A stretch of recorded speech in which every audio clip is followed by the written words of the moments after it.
Hey, Warren Buffett, the man who knows where to invest, just made a shocking move by selling billions of dollars worth of his Apple stocks. Is this the end of an era, or is this the signal of a market crash? In this video, I'll explain you why selling doesn't really matter for you if you manage less than $1 million. So let's dive in! When the best investor in the world surprisingly sells half of his largest position in just one quarter, it makes headlines. If you are like most people, you are probably wondering what this means and if you should sell some of your stocks to prepare for a possible market crash. To answer those questions, it's important to first understand why he's selling. We noticed that he was cutting his Apple position earlier this year as he reduced it by 13% in Q1. During his annual meeting in May, he was asked about this sell-off, and he spent a couple of minutes explaining his decision. We don't mind paying taxes at Berkshire. We are paying a 21% federal rate on the gains we're taking in Apple. And that rate was 35% not that long ago, and it's been 52% in the past. The federal government owns a part of the earnings of the business we make. They don't own the assets, but they own a percentage of the earnings. And they can change that percentage any year. And the percentage that they've decreed currently is 21%. And I would say with the present fiscal policies, I think that something has to give. And I think that higher taxes are quite likely, and if the government wants to take a greater share of your income or mine or Berkshire's, they can do it.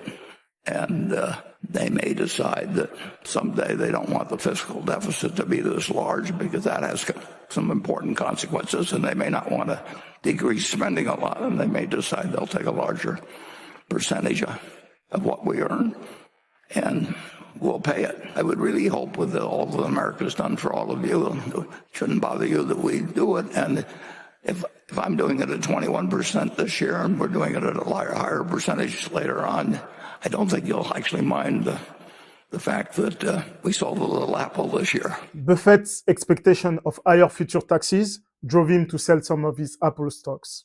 If you buy a stock for $100 and it goes up to $200, you will have to pay taxes on your realized capital gains, which is the $100 you made.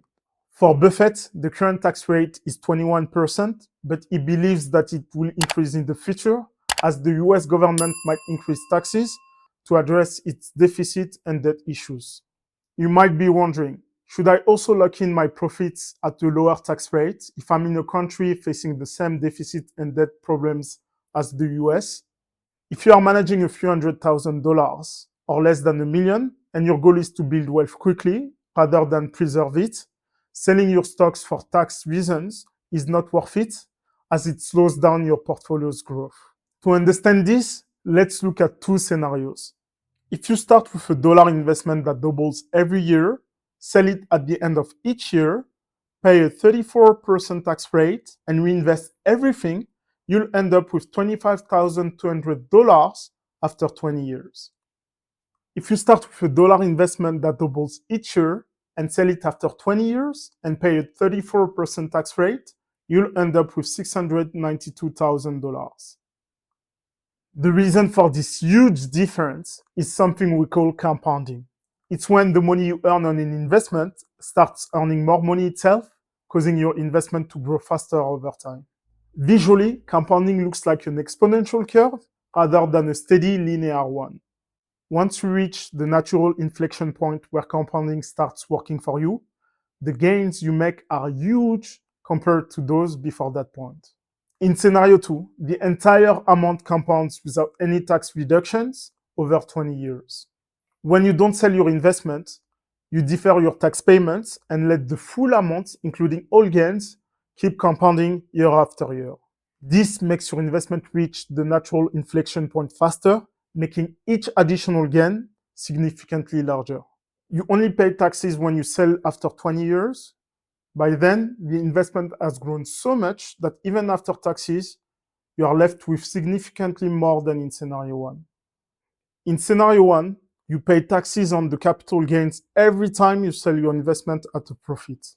This tax payment cuts down the amount you can reinvest each year. Since you are reinvesting a smaller amount after tax each year, compounding happens on a smaller base.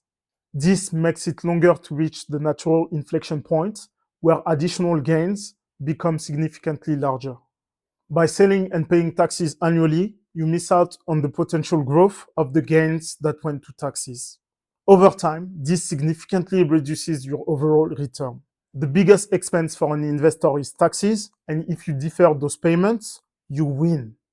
Warren Buffett has referred to this in the past as an interest-free loan from the Treasury. When an investor holds onto stocks with unrealized gains, he effectively uses money that would otherwise be paid in taxes without any interest costs.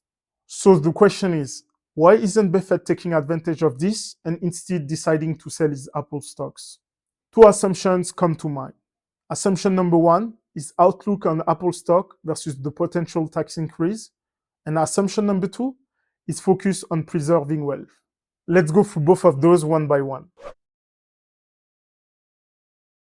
By selling his Apple stocks, we can assume that Buffett believes that Apple stocks won't grow faster than the increase in corporate tax rates. If he believes that his Apple stocks have peaked and future return will be lower, selling now might make sense. He'll pay the current tax rate and avoid a potential higher rate on future possibly lower gains. Buffett faced a similar situation with his Coke stock, which he initially bought in 1988.